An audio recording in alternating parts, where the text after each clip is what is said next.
preventing another miracle on the Hudson emergency. 10 years after what came to be known as the miracle on the Hudson, it's still amazing that everyone aboard US Airways Flight 1549 survived. This week marks the 10th anniversary of arguably the most famous emergency landing in modern aviation history. Shortly after pilot Chesley "Sully" Sullenberger took off from New York's LaGuardia Airport on January 15, 2009 with 154 passengers and crew, two 8-pound geese flew into each of the plane's twin engines. Suddenly both engines weren't working and Sullenberger faced a gut-wrenching decision. He had to choose between trying to reach an airport runway, or attempting a daring water landing. As we now know, Sullenberger ran for the Hudson River, which investigators eventually said was the only choice he could have made that would have saved the plane. Flight 1549 reminds us that we're not the only creatures flying in the sky. It raised awareness about aircraft bird strikes and prompted National Transportation Safety Board investigators to warn airports to take action to mitigate wildlife hazards before a dangerous event occurs.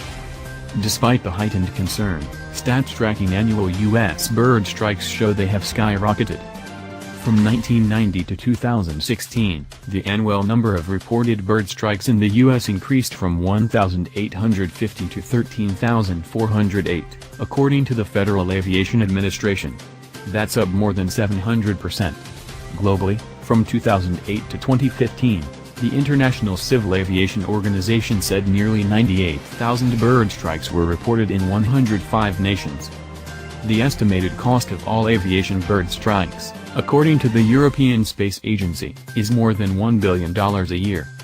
If you need more evidence that birds crashing into airplanes is a relatively common part of modern air travel, just look at the headlines. Just last Friday, United Airlines flight from Spokane to Denver was diverted to Seattle-Tacoma Airport due to a bird strike. In April 2016, a bird slammed into an Airbus A321 carrying 174 passengers taking off from Las Vegas, cracking its windshield. Even the Vice President of the United States has been affected. No one was hurt in 2012 when birds hit the right side of Air Force Two with Vice President Joe Biden aboard as it approached California's Santa Barbara Municipal Airport. Birds plus planes equals snarge. When airplanes and birds collide, you often get snarge.